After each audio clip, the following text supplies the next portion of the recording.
Good evening বন্ধুরা, welcome to another video of S Rajesh enterprise. আজকে আমরা আপনাদের দেখাচ্ছি স্যান্ডো কোম্পানির 3 নিডল মেশিন।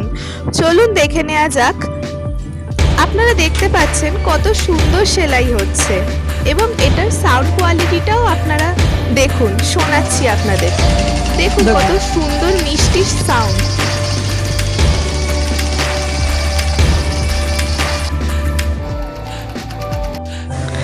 তো তাহলে দেখে নিলেন তো কত সুন্দর সাউন্ড কোয়ালিটিটা। তাহলে আর দেরি করছেন কেন, চলে আসুন আমাদের শোরুমে এস রাজেশ এন্টারপ্রাইজ। এবং আপনারা যদি চান